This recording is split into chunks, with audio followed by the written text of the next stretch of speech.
నమస్తే, welcome to special debate. రాష్ట్రంలో ప్రస్తుతం ఏదైతే ఎన్నికలు సమీపిస్తున్నటువంటి పరిస్థితి, దీంతో అన్ని రాజకీయ పార్టీలు అభ్యర్థులకు సంబంధించినటువంటి ఎంపికలో కసరత్తులు మునిగి తేలుతున్నటువంటి పరిస్థితి ఉంది. గతంలో చూస్తే కనుక అభ్యర్థులను ఎంపిక చేసేటటువంటి ప్రక్రియ ఆ అభ్యర్థి యొక్క క్యారెక్టర్కి సంబంధించి, ఆ అభ్యర్థి యొక్క సర్వీస్ క్యారెక్టర్ యొక్క ఏదైతే అతని యొక్క ఏదైతే స్థితిగతులను పక్కన పెట్టి అతని యొక్క ఏదైతే సేవా దృక్పథంకు సంబంధించి, ప్రజలతో ఉన్న సత్సంబంధాలకు సంబంధించి ఎంపికలో ప్రధానంగా తీసుకునేటటువంటి అంశాలు ఉండేవి. ప్రస్తుతం అయితే మాత్రం కులాలకు సంబంధించినటువంటి అంశాలు ఎక్కువగా కూడా ప్రాధాన్యత చూపుతున్నటువంటి నేపథ్యంలో ఆ ఇంట్లో ఎన్ని కులాలకు సంబంధించినటువంటి బంధాలు ఉన్నాయి, వాళ్ళ యొక్క కులాలు అక్కడున్న నియోజకవర్గంలో ప్రజలపైన ఏ విధంగా ప్రభావితం చూపిస్తాయనేది చూస్తున్నారు. దీనికి సంబంధించి మనతో ఉన్నారు సీనియర్ రాజకీయ విశ్లేషకులు, సీనియర్ పాత్రికేయులు ఏవిడి శర్మ గారు మనతో ఉన్నారు. ప్రస్తుతం శర్మ గారు దాదాపుగా ఒక 30 సంవత్సరాల నుంచి 40 సంవత్సరాల నుంచి ఎన్నో ఎన్నికలు చూసినటువంటి పరిస్థితి, గ్రామ స్థాయి నుంచి అసెంబ్లీ పార్లమెంటు స్థాయి వరకు. ప్రస్తుతం అభ్యర్థుల ఎంపికకు సంబంధించినటువంటి అంశాలపైన మనం శర్మ గారితో డిస్కస్ చేద్దాం. శర్మ గారు నమస్తే సార్. సార్, ప్రస్తుతం ఏదైతే అభ్యర్థుల కసరత్తు జరుగుతుంది ఏపీలో చూసుకుంటే, ప్రధానంగా ఈ యొక్క ఎన్నికలకు సంబంధించి అన్ని పార్టీలు కూడా అభ్యర్థిని ఎంపిక చేయాలంటే గతంలో మీ అనుభవంలో గతంలో ఏ క్యారెక్టరిస్టిక్స్ తీసుకునేవాళ్ళు, ఏ కేటగిరీస్ తీసుకునేవాళ్ళు ఎంపికకి, ఇప్పుడు ఏం జరుగుతుంది అనేటటువంటిది చెప్పుకోవచ్చు. ప్రేక్షకులందరికీ నమస్కారం. గత 50 సంవత్సరాల సినారియోలో మన రాష్ట్ర రాజకీయాలను పరిశీలిస్తే, ఉమ్మడి రాష్ట్రంలో కానీ కొత్తగా ఏర్పడినటువంటి ఆంధ్రప్రదేశ్లో కానీ ప్రధానంగా రాజకీయాల్లో ఎక్స్పీరియన్సు, ప్రజలతో సంబంధాలు, అలాగే కింది స్థాయి నుంచి వచ్చినటువంటి కార్పొరేటర్గా వచ్చిన వాళ్ళు, ఎమ్మెల్యేగా అయిన వాళ్ళు ఉన్నారు. అలాగే సర్పంచి, ఎంపీపీ, జెడ్పీటీసీల నుంచి వచ్చిన వాళ్ళు ఎమ్మెల్యేలుగా అయిన వాళ్ళు ఉన్నారు. పూర్వకాలంలో అయితే 83కు ముందు మండల వ్యవస్థ రాకముందు సమితుల వ్యవస్థ ఉండేది. సమితుల వ్యవస్థ ఉన్నప్పుడు సమితి అధ్యక్షులుగా పనిచేసిన వాళ్ళని ఎమ్మెల్యేగా తీసుకునేవాళ్ళు. ఫస్ట్ సర్పంచ్ చేయాలి, సర్పంచ్ని సమితి అధ్యక్షుడిగా ఎన్నిక కావాలి, సమితి అధ్యక్షుడి నుంచి ఎమ్మెల్యేగా, ఎంపీగా సెలెక్ట్ చేసేవాళ్ళు. ఇవాళ 2000 సంవత్సరం తర్వాత వచ్చినటువంటి మారిన పరిస్థితులు ఏంటంటే, ప్రధానంగా ఎక్కువగా డబ్బు ప్రామాణికం ఒకటి కీలక పాత్ర పోషిస్తుంది. 2, కులం ప్రాతిపదికన అభ్యర్థుల ఎంపిక జరుగుతూ ఉంది. వాళ్ళకి అసలు ఎక్స్పీరియన్స్, రాజకీయ అనుభవం, ఎటువంటి రాజకీయ అనుభవం లేకపోయినా విదేశాల్లో ఉంటున్న వాళ్ళు కూడా గుంటూరులో వచ్చి ఎమ్మెల్యే టికెట్ అడుగుతున్నారు. వాళ్ళకి ఎటువంటి రాజకీయ అనుభవం ఉండదు, వాళ్ళు అసలు ప్రజలతో సంబంధాలు ఉండవు, ప్రజలకు తెలియదు. కేవలం వాళ్ళకి ఏంటంటే డబ్బు ఫస్ట్ ప్రధానం, 2 కులము. ఈ 2 ప్రామాణికాలు తీసుకొని రాష్ట్ర రాజకీయాల్లో ఎక్కువ మంది అభ్యర్థుల్ని ప్రధాన 2 పార్టీల వాళ్ళు కూడా ఆ కోణంలోనే చూస్తున్నారు. కులం ప్రాతిపదికన కాకుండా ఇటీవల కాలంలో ఒక కులం కాకుండా ఒకే ఇంట్లో బహుళ కులాలు, అంటే కులాంతర వివాహాలు చేసుకున్న అభ్యర్థులకి ప్రథమ ప్రాధాన్యత ఇస్తున్నారు. గత ఎన్నికల్లో కూడా తాడికొండ, చిలకలూరుపేట అంటే కీలకమైన నియోజకవర్గాల్లో 2 కులాలని ఉన్నటువంటి అభ్యర్థులకి ప్రాధాన్యత ఇచ్చారు. అంటే ఒకే ఇంట్లో 2 సామాజిక తరగతులు ఉంటే, ఒక సామాజిక తరగతి నుంచి భార్య రిప్రజెంటేషన్ చేస్తే, 2వ సామాజిక వర్గం నుంచి భర్త రిప్రజెంటేషన్ చేస్తాడు. అలాగా 2వ సామాజిక వర్గం ఓట్లు కూడా క్యాప్చర్ చేయడం కోసం వాళ్ళు ఈ అబ్బాయి మా అమ్మాయి, అది ఈ అబ్బాయి మా అబ్బాయి, ఈ అమ్మాయి మా అమ్మాయి అనేటువంటి ఓన్ చేసుకునే పరిస్థితిని ప్రజల్లోకి చొప్పించే పరిస్థితి రాజకీయ పార్టీలు ప్రధానంగా ఎంచుకుంటున్నాయి. ఇది 2000 సంవత్సరం నుంచి మెల్లగా డెవలప్ అవుతూ 2019 ఎన్నికల్లో బాగా డెవలప్ అయింది. ఇప్పుడు 2024 ఎన్నికల్లో ఈ కోణం కొంచెం ముందుకు వెళ్తూ ఉంది. మంగళగిరిలో మా సిట్టింగ్ ఎమ్మెల్యే ఆళ్ళ రామకృష్ణారెడ్డిని పక్కన పెట్టి ఎంపిక చేసిన గంజి చిరంజీవి పద్మశాలి సామాజిక తరగతి వ్యక్తి, వాళ్ళ వైఫ్ కాపు సామాజిక వర్గం సంబంధించిన వ్యక్తి అంటారు. అంటే 2 కులాలని ప్రభావితం చేయటం ద్వారా ఎన్నికల్లో విజయం సాధించాలనేది వైసీపీ వ్యూహరచనగా అక్కడ కనబడతా ఉంది. అక్కడ పోటీ చేసే లోకేష్ మీద లాస్ట్ టైం ఆళ్ళ రామకృష్ణారెడ్డి తక్కువ మెజార్టీతో గెలిచాడు. అయితే ఈసారి బీసీ కాన్సెప్ట్ పైకి తీసుకొచ్చి 2 సామాజిక కులాలను అట్రాక్ట్ చేయాలనేటువంటి కోణంలో అక్కడ అభ్యర్థిని ఎంపిక చేయడం జరిగింది. అలాగే గుంటూరులో వెస్ట్లో గత ఎక్కువగా బీసీలకి ఎక్కువ ప్రాధాన్యత ఇవ్వడం అనేది అన్ని రాజకీయ పార్టీలు చేస్తూ వచ్చాయి. ఇప్పుడు చిలకలూరుపేటలో లాస్ట్ టైం పోటీ చేసినటువంటి విడుదల రజనీని గుంటూరు వెస్ట్కి తీసుకొచ్చారు. ఆమె కూడా వాళ్ళ ఇంట్లో కూడా బహుళ కులాలు ప్రాతినిధ్యం వహించడం వల్ల ఇక్కడ కొన్ని చోట్ల కాపు అని, కొన్ని చోట్ల బీసీ అని కాన్సెప్ట్తో ముందుకు తీసుకెళ్తా ఉన్నారు. సో ఇట్లా కులాంతర వివాహాలకి చేసుకున్న వాళ్ళకి తాజాగా ఈ ఎన్నికల్లో ప్రాతినిధ్యం బాగా పెరుగుతుంది. కృష్ణా జిల్లా గుడివాడలో కూడా ఇదే పరిస్థితి. ఆయన వెనుగండ్ల రాము అనేటువంటి అభ్యర్థికి వాళ్ళ వైఫ్ షెడ్యూల్ కులాలకు చెందిన ఆమె కావడంతో 2 కులాల్లో కూడా అటు కమ్మాయి ఇటు ఎస్సీల్లో ఓట్లను క్యాప్చర్ చేయడం కోసం వాళ్ళు ఒక అభ్యర్థిని అక్కడ ఇన్ఛార్జిగా ఇప్పటికీ ఆల్రెడీ ప్రకటించడం జరిగింది. అక్కడ బలమైన అభ్యర్థి కొడాల నానిని ఎదుర్కోవడం కోసం 2 కులాలని మిక్స్ చేసి అభ్యర్థిని ఎంపిక చేసుకుంటున్నారు. ఇట్లా రాష్ట్ర వ్యాప్తంగా అనేక నియోజకవర్గాల్లో దాదాపు 50 నియోజకవర్గాల్లో ఈ అంశం స్పష్టంగా కనపడతా ఉంది. సార్, ప్రస్తుతం మనం చూసినట్లయితే ఇలాంటి అంటే ఒక వ్యక్తి యొక్క పాలిటిక్స్ అంటేనే సేవా దృక్పథం, ప్రజల కోసం పనిచేసేటటువంటి పరిస్థితి. అంటే రాను రాను ఎటుపోతుంది ఈ ఎంపిక అనేటటువంటిది, ఎటు వెళ్తుంది? రాజ్యాధికారం ద్వారానే, చట్టసభల ద్వారానే సమాజంలో మార్పు, రాష్ట్రాలు కావచ్చు, దేశం కావచ్చు అభివృద్ధి చెందేటటువంటి పరిస్థితులు ఉంటే కనుక ఈ కులాలకు సంబంధించినటువంటి అంశాలను బేరీజు వేసుకుంటూ ప్రయారిటీలు ఇస్తూ ఇచ్చేటటువంటి సీట్ల ద్వారా సరైనటువంటి ప్రజా సంక్షేమం, అభివృద్ధి జరుగుతుంది అంటారా? అంటే మన కులరహిత సమాజం కోసం ఎంతోమంది మేధావులు, అభ్యుదయవాదులు కృషి చేస్తున్నప్పటికీ కులం అనేది ఇవాళ అన్ని రంగాల్లోనూ కీలకంగా మారింది. క్యాస్ట్ సర్టిఫికెట్ అనేది ప్రామాణికంగానే ఉద్యోగ అవకాశాలు కల్పిస్తున్నారు ప్రధానంగా. అలాగే కులం రహిత సమాజం అని పేరుకే తప్ప ఎక్కడో ఢిల్లీలో ఉన్న వ్యక్తి కూడా ఇక్కడ ఉన్న కులం మీద విపరీతమైన అభిమానం ఏర్పడుతుంది. జగన్మోహన్ రెడ్డి గారు ముఖ్యమంత్రి కాగానే దేశంలో వివిధ రాష్ట్రాల్లో ఉన్న రెడ్డి ఆఫీసర్లందరూ ఆంధ్రప్రదేశ్కి డిప్యుటేషన్ మీద వచ్చేసారు. గతంలో ఇక్కడి నుంచి ఢిల్లీ ఇతర ప్రాంతాలకు వెళ్ళిన వాళ్ళందరూ కూడా ఇక్కడికి వచ్చేసారు. అంత కులం ప్రాతిపదికన. అట్లాగే తెలుగుదేశం హయాంలో ఎక్కడో ఇతర ఢిల్లీలో పనిచేసిన కమ్మ అధికారులు ఇక్కడికి రావటం.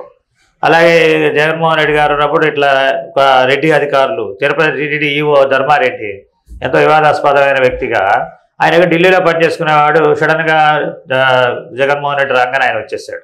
తిరుపతి ఎస్పీ సార్, అలాగే తిరుపతి ఎస్పీ, అట్లా రాష్ట్రం మొత్తం మీద ఒక 50 మంది ఐఏఎస్, ఐపీఎస్ ఆఫీసర్లు, ఐఏఎస్ ఆఫీసర్లు, ఈ రాష్ట్రానికి సంబంధం లేని వాళ్ళు కూడా కేవలం కులం ప్రాతిపదికన వేరే రాష్ట్ర కేటగిరీలో ఉన్నప్పటికీ కూడా కులం ప్రాతిపదికన డిప్యుటేషన్ల మీద లేకపోతే ఇంకొక పోస్టింగ్ తెచ్చుకొని ఇక్కడ కొనసాగుతున్నారు గత 5 సంవత్సరాల నుంచి. కులం జగన్మోహన్ రెడ్డి గారు లేస్తే నా ఎస్సీ, నా ఎస్టీ, నా బీసీ అని అంటాడు. కానీ క్షేత్రస్థాయిలో పరిస్థితులు అందుకు భిన్నంగా ఉంటున్నాయి.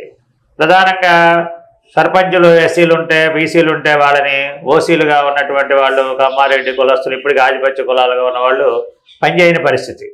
వాళ్ళు పెట్టమన్న చోట సంతకం పెడితే ఓకే, లేదా వాళ్ళని ఏమాత్రం కొంచెం వ్యతిరేకించినా కూడా వాళ్ళ పదవిని ఎట్లా దించేయాలా అని ఆలోచించడం, వాళ్ళని ఎలా డిస్టర్బ్ చేయాలని అంటారు. అంటే మాటల్లో ఉన్న సామాజిక సాధికారత చేతల్లో ఉండటం లేదనేది స్పష్టంగా అవుతూ ఉంది.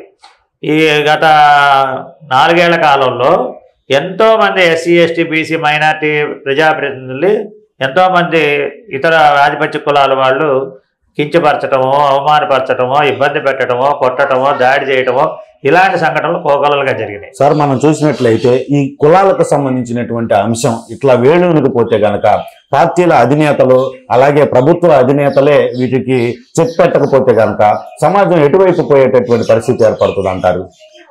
సమాజం ఇంకా కుల విభజన బీహార్ కన్నా కూడా ఆంధ్రప్రదేశ్లో కులం యొక్క ప్రభావం ఎక్కువగా ఉందని ఇతర రాష్ట్రాల వాళ్ళు మన రాష్ట్రాన్ని కామెంట్ చేస్తున్నారు. ఒకప్పుడు బీహార్, ఉత్తరప్రదేశ్లో కులం ప్రాతిపదికన సభలు జరిగేవి, కులం ప్రాతిపదికన ఎంపికలు జరిగేవి.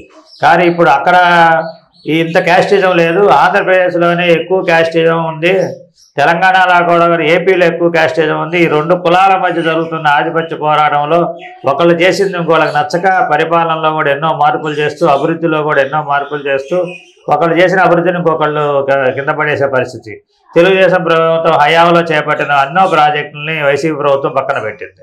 అట్లా క్యాస్టిజం మీదే మన పరిపాలన వ్యవస్థ మొత్తం ఆధారపడి ఉంటుంది. ఎక్కడి నుంచో వచ్చిన ఒక అధికారిని ఫస్ట్ ఏదైనా ఒక కలెక్టర్ కార్యాలయానికి ఒక ఎంప్లాయీ వస్తే, లేక ఒక అధికారి వస్తే వెంటనే అక్కడ ఉన్న పనిచేసే ఎంప్లాయీస్ ఆయన గుణగణాల గురించి తెలుసుకోరు. ఫస్ట్ ఆయన ఎంత మంచివాడా, కరప్టెడా నాన్ కరప్టెడా నిజాయితీపరుడు అని అడగరు. ఆయన ఏం కులం అని అడుగుతున్నారు ఇవాళ. అలాగా ప్రతి వ్యక్తిలో కూడా కులం అనేది వేళ్ళునుకొని పోతా ఉంది. ఇది సమాజానికి ఎప్పటికైనా చీడపురుగు లాంటిదే. ఇది ఎవరికైనా ఒక కులం వాళ్ళనే చివరికి రెడ్డీస్ జగన్మోహన్ రెడ్డిని భుజాన వేసుకున్నారు మొన్న పోయిన ఎన్నికల్లో.